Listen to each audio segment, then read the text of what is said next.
Bismillahirrahmanirrahim. Assalamualaikum warahmatullahi wabarakatuh. Alhamdulillahirabbil alamin. Wassalatu wassalamu ala asyrafil anbiya'i wal mursalin wa ala alihi wa sahbihi ajma'in. Amma ba'du.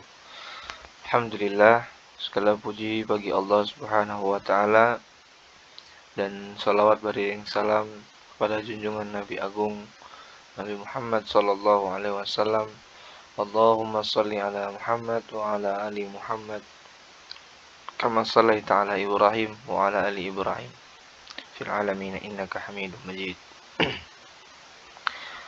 Alhamdulillah, pada pagi hari ini kita masih diberi kesempatan oleh Allah dapat membuka video ini, ya. Digerakkan hati kita untuk bisa mengikuti pembelajaran dengan normal, karena tidak banyak dari kawan-kawan kalian evaluasi yang kemarin, ya, masih banyak yang belum mengerjakan tugas, ya, sangat miris. Maka dari itu wajiblah kalian bersyukur yang kalian masih diberikan kesadaran oleh Allah akan pentingnya pembelajaran ini, ya. Kalian masih diberi kesadaran untuk melawan rasa malas kalian. Baiklah, pada pagi hari ini kita akan mempelajari tentang manfaat iman kepada hari akhir. Karena yang kemarin kita juga sudah mempelajari ini, ya. Dan ternyata pembelajaran itu harus diajarkan pada hari ini. Ya, karena KD-nya itu sudah pas, ya. Jadi tidak boleh terburu-buru. Jadi kita ulang lagi sedikit, ya, tidak apa-apa. Manfaat iman kepada hari akhir. Dan insyaallah besok kita akan mengadakan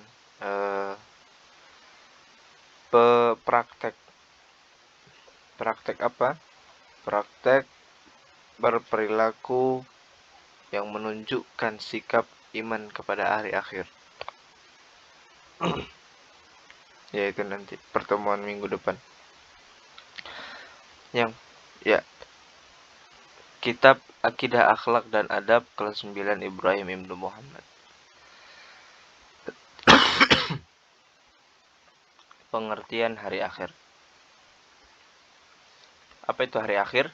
Hari akhir adalah perkara-perkara gaib yang sering disebutkan di dalam Al-Quran dan As-Sunnah. Penjelasan di buku adalah perkara-perkara gaib yang sering disebutkan di dalam Al-Quran dan As-Sunnah. Al-Quran itu adalah kalamullah, perkataan-perkataan Allah, firman-firman Allah.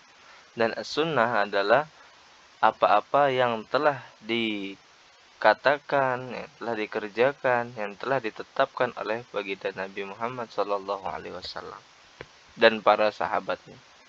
Ini disebut dengan As-Sunnah, ya. Karena Rasulullah juga pernah bersabda, khairuz zamani huwa qarni summa yalinuhu summa yalinuhu.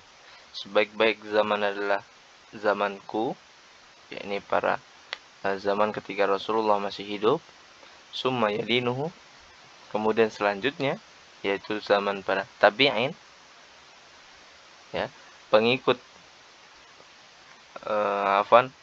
para selanjutnya adalah para tabi'in, yakni pengikut para sahabat, zamannya sahabat. Dan yang terakhir adalah tabi'ut tabi'in, pengikut dari pengikut yang tadi. Ketika para sahabat sudah wafat, ya, ini siapa sahabat ini? Sahabat adalah orang-orang yang hidup di zaman Rasulullah, bertemu pada Rasulullah dan beriman kepada Rasulullah hingga ia wafat. Nah, ini disebut dengan sahabat. Dan tabi'ut tabi'in adalah pengikut dari para tabi'in. Arti tabi'in sendiri adalah pengikut, ya.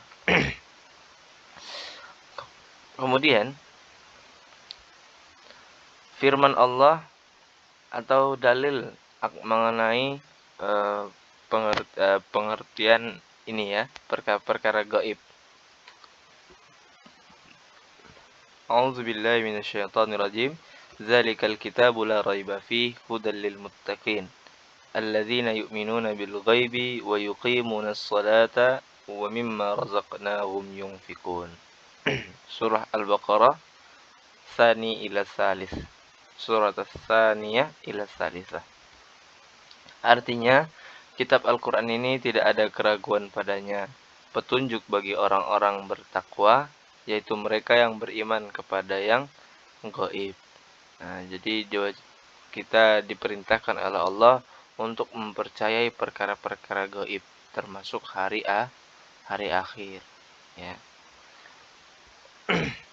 Oleh karena itu, mengimani hari akhir pasti akan ada manfaatnya. Nah, karena segala sesuatu yang telah Allah perintahkan itu tidak melainkan memiliki manfaat, memiliki hikmah sendiri. Dan orang-orang yang tidak ingin berpikir, tidak mau berpikirnya tidak akan tahu. Ya. Oleh karena itu, mengimani hari akhir pasti akan ada manfaatnya. Berikut adalah manfaat dari iman kepada hari akhir.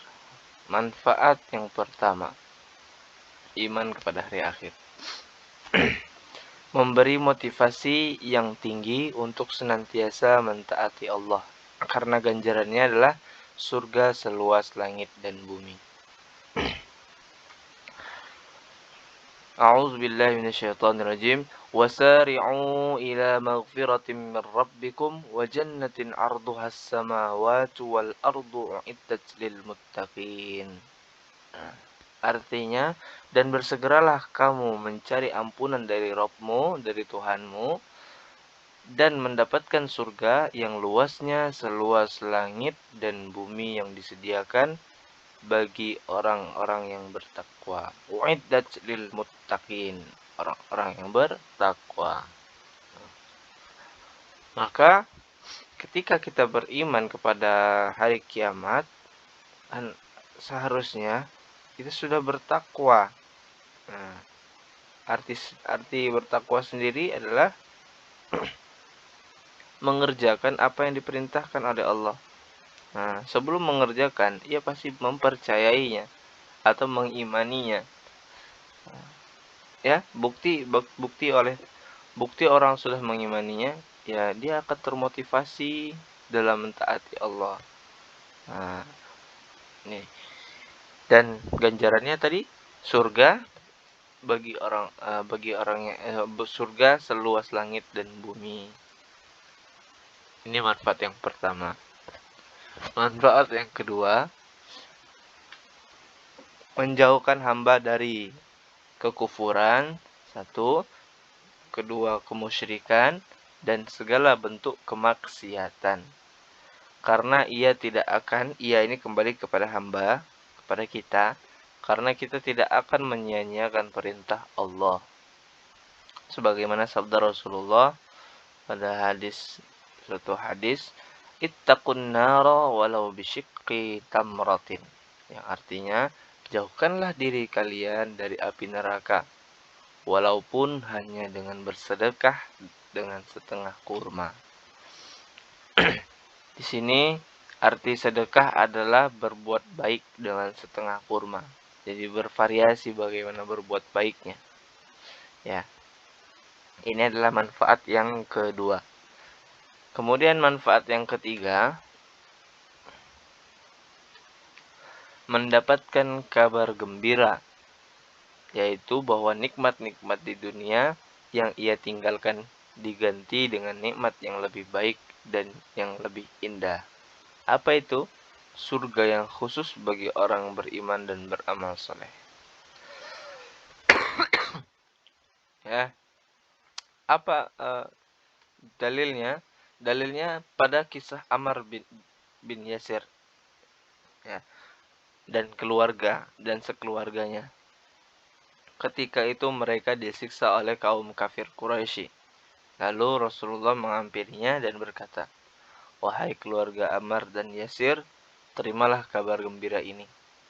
Sesungguhnya tempat yang dijanjikan untuk kalian adalah surga." Langsung dari mulut baginda Nabi Muhammad sallallahu alaihi wasallam. Ya. Ketika itu mereka telah disiksa oleh kaum kafir Quraisy. Kenapa disiksa? Karena mereka tetap kokoh dengan keimanan mereka, keyakinan mereka bahwa Allah itu satu, ahad, ahadun ahad, dan Nabi Muhammad adalah utusan Rasulullah, adalah utusan Allah Subhanahu wa taala. Orang kafir Quraisy itu tidak terima dengan keyakinan mereka. Mereka memaksa untuk kepada Ammar dan Yasir agar kembali menyembah berhala-berhala mereka. Tapi mereka tidak mau. Lalu ketika sudah selesai penyiksaan tersebut, Rasulullah mengampiri dan berkata bahwasanya mereka akan mendapatkan surga yang sudah dijanjikan. Bagaimana perasaan kita ketika kita berada di posisi mereka? Masya Allah, itu sangat nikmat yang menyejukkan hati ya. Rasanya udahlah, apa ini dunia, saya sudah bosan sama dunia, akhirnya mau cepat-cepat pergi dari dunia ini. Dan yang terakhir, manfaat yang keempat, menambah keyakinan bahwa Allah Maha Adil. Ya, karena Allah akan membalas seluruh manusia sesuai dengan amal perbuatannya. Artinya, apabila kita berbuat baik, maka Allah akan membalas dengan baik. Tidak dibalas di dunia, maka dibalas di akhirat. Ya wallahu a'lam. Hanya Allah yang Maha mengetahui, yang berkuasa, berkehendak atas apa yang Ia inginkan. Jadi, dalilnya adalah pada surat Al-Zalzalah, "Faman ya'mal mithqala dzarratin khairan yarah, wa man ya'mal mithqala dzarratin syarran yarah." Barang siapa yang mengerjakan kebaikan seberat zarah, niscaya dia akan melihat balasannya. Dan barang siapa mengerjakan kejahatan sebesar zarah, niscaya dia akan melihat balasannya. Jadi intinya, setiap perbuatan pasti ada balasannya, walaupun sebesar zarah. Tahu zarah? Zarah adalah benda terkecil yang ada di dunia. Kalau dulu itu masih dibilang benda terkecil biji sawi. Nah, tapi sekarang banyak orang-orang meyakini bahwasanya benda terkecil di dunia adalah atom. Ya, atom itu kamu lihat dengan mikroskop baru kelihatan. Atom zat terkecil di dunia. Sekecil itu, contoh perbuatan yang paling kecil apa? Senyum kepada orang. Ya.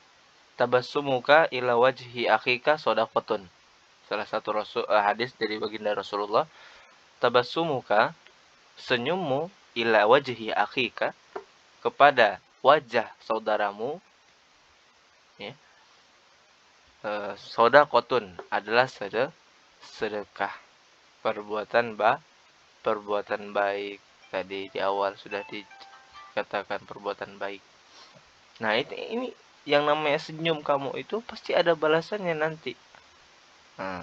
Entah di dunia ataupun di akhirat. Akan Allah balas dengan setimpal juga pastinya. Ya. Kemudian, apa contoh berbuat jahat walaupun sedikit? Ngusilin teman. Berkata perkataan yang tidak enak. Menyebutkan nama yang bukan nama teman kamu. Yang mana dapat menyinggung sedikit hatinya, walaupun sedikit ya. Ini akan dihisap juga oleh Allah. Wah, si fulan ini memanggil kawannya tidak benar. Berkata perkataan fahish, ya, perkataan yang buruk. Maka akan ditimbang dan ada ganjarannya tersendiri. Ya. Na'udzubillah wa na'udzubillah. Semoga kita dijauhkan dari godaan setan, karena semua perbuatan-perbuatan buruk itu tidak lain, tidak bukan adalah atas hasutan setan. Ya. Jadi perbanyaklah istighfar, zikrullah, perbanyaklah zikir kepada Allah, mengingat akan kematian, mengingat kepada hari akhir. Niscaya kita akan bertambah ya motivasi, menjauhkan diri kita dari kekufuran, kekafiran dan kemaksiatan. Dan dan senantiasa mentaati apa yang diperintahkan oleh Allah Subhanahu wa taala. Selesai. Alhamdulillah. Sini ada catatan, ya. Ada catatan tugas sudah tersedia di Google Classroom. Jadi bagi yang sudah paham, apabila kalian sudah paham dan sudah menghafali apa yang keluar di slide tadi, silakan dikerjakan soal di Google Classroom, ya. Kalau sudah dibaca, sudah dicatat yang ada di slide ini, insyaallah kamu bisa mengerjakannya. Subhanakallahumma wabihamdika asyhadu an la ilaha illa anta astaghfiruka wa atubu ilaik. Al-'afwu in wajadtum al-akhta' li'anna al-insan makanul khata' wan nisyan wa khairu ibnil adam dan sebaik-baik orang yang berbuat salah adalah bertaubat, ya. Mohon ampunan kepada Allah. Wabillahi taufiq wal hidayah. Assalamualaikum warahmatullahi wabarakatuh.